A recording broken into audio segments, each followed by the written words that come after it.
जहानाबाद बिहार सरकार के मंत्री प्रमोद कुमार चंद्रवंशी एक निजी कार्यक्रम के तहत जहानाबाद पहुंचे। उनके आगमन पर भाजपा कार्यकर्ताओं और स्थानीय नेताओं ने गर्मजोशी से स्वागत किया। इस दौरान मंत्री ने एक निजी पुस्तकालय और एक निजी क्लिनिक का उद्घाटन भी किया।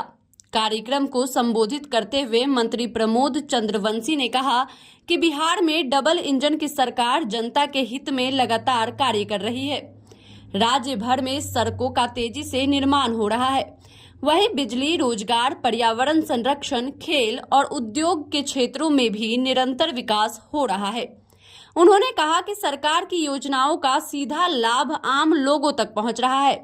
इस अवसर पर उन्होंने पटना के बांकीपुर क्षेत्र से विधायक नितिन नवीन को भाजपा का राष्ट्रीय कार्यकारी अध्यक्ष बनाए जाने पर बधाई दी। मंत्री ने कहा कि भाजपा ही ऐसी पार्टी है जहां एक सामान्य कार्यकर्ता भी अनुशासन और मेहनत के बल पर बड़े पद तक पहुंच सकता है।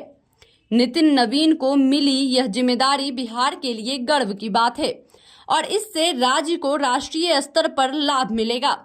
मंत्री ने कहा कि बिहार आज तेजी से प्रगति के पथ पर अग्रसर है और इसका असर जहानाबाद के विकास में भी साफ दिखाई दे रहा है। जिले में संचालित कई शिक्षण संस्थान और पुस्तकालय इस विकास के प्रमाण हैं, जहां सैकड़ों छात्र नियमित रूप से अध्ययन के लिए पहुंच रहे हैं। कांग्रेस नेता राहुल गांधी पर कटाक्ष करते हुए मंत्री प्रमोद चंद्रवंशी ने कहा कि राहुल गांधी जनता के वास्तविक मुद्दों से भटककर केवल दिखावटी राजनीति कर रहे हैं। उन्होंने तंज कसते हुए कहा कि राहुल गांधी रामलीला मैदान में रामलीला कर रहे हैं और मुद्दों पर गंभीर चर्चा नहीं करते। बिहार में उनके द्वारा खोले गए मोर्चे का परिणाम भी सबके सामने है। विदेश यात्राओं पर चुटकी लेते हुए मंत्री ने कहा कि राहुल गांधी कांग्रेस के अंतिम शासक साबित होंगे। मंत्री के इस बयान के बाद जिले की राजनीति में हलचल तेज हो गई है और इसे आगामी राजनीतिक गतिविधियों से जोड़कर देखा जा रहा है।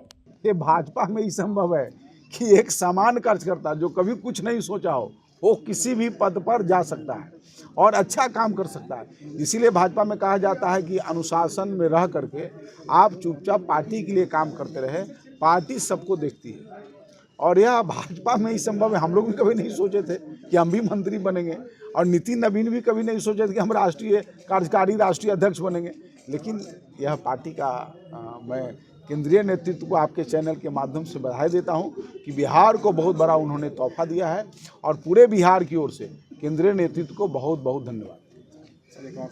चलता हुआ बिहार का परिणाम है कि जहानाबाद जैसे छोटे जिला में भी अनेकों लाइब्रेरियां चल रही हैं और विद्यार्थी अध्ययनशील हैं। जो आज से 10 साल 15 साल पहले जो बिहार गए थे, जब वो बिहार आज वापस आते हैं, अपने गांव आते हैं, तो आज वो बड़ा सुकून महसूस करते हैं और वह कहते हैं कि कभी हम लोग ऐसा सोचे भी नहीं थे कि ऐसा बिहार भी होगा। तो आज बिहार में लोग पढ़ने के लिए, पहले से भी लोग पढ़ते थे, ऐसा नहीं था कि, लेकिन एक माहौल नहीं था। तो आज पूरा माहौल बिहार में पढ़ने का, लिखने का, व्यापार करने का, पर्यटन के दृष्टिकोण से हर तरह से बिहार बदला हुआ है और उसी का परिणाम है कि जहानाबाद जैसे छोटे जिला में भी लाइब्रेरी चल रहा है। यह खास करके हमारे लिए तो और खुशी की बात है कि हम इसी जिला के निवासी हैं। तो जब जो बिहार कभी जाना जाता था हिंसा के लिए राज्य या जिला, वो जिला आज विद्यार्थियों के पढ़ाई लिखाई के बारे में जाना जा रहा है। इससे बड़ी खुशी और क्या होगी। नितिन नवीन को लेते हो, इसके पहले भी बिहार में मोर्चा खोले तो उनके पास मुद्दा क्या है जी, वो मुद्दा पर बात करें ना। सदन में वॉकआउट कर जाते हैं। जब घुसपैठियों पर माननीय अमित शाह जी चर्चा बुलाते हैं तो चर्चा से मुंह फेर करके भाग जाते हैं। तो वहाँ डिबेट में भाग पूरा देश देखता ना। तो रोड पर रामलीला मैदान में वो रामलीला कर रहे हैं तो उनको करने दीजिए, उनका काम है क्या है। अब सदन छोड़ के वो विदेश यात्रा पर निकल के यहाँ से, अरे कहाँ जाएंगे, क्या करेंगे, नहीं करेंगे, किसी को पता है।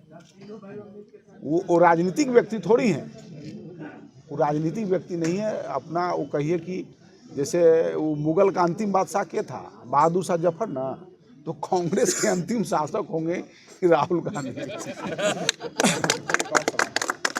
कितने पुरस्कार गया बताइए हमको, कितने पुरस्कार गया खाता में? अरे एक आध को चला गया भैया। इसके लिए इतना बड़ा राज्य है, इतने लोग हैं, इसमें लापरवाही का मतलब होता है कि 50% 60% पुरुष के खाते में जाता। अब एक आध गो चला गया तो कंकर तो रहता ही ना चावल में, नहीं रहता है, एक आध गो चला गया।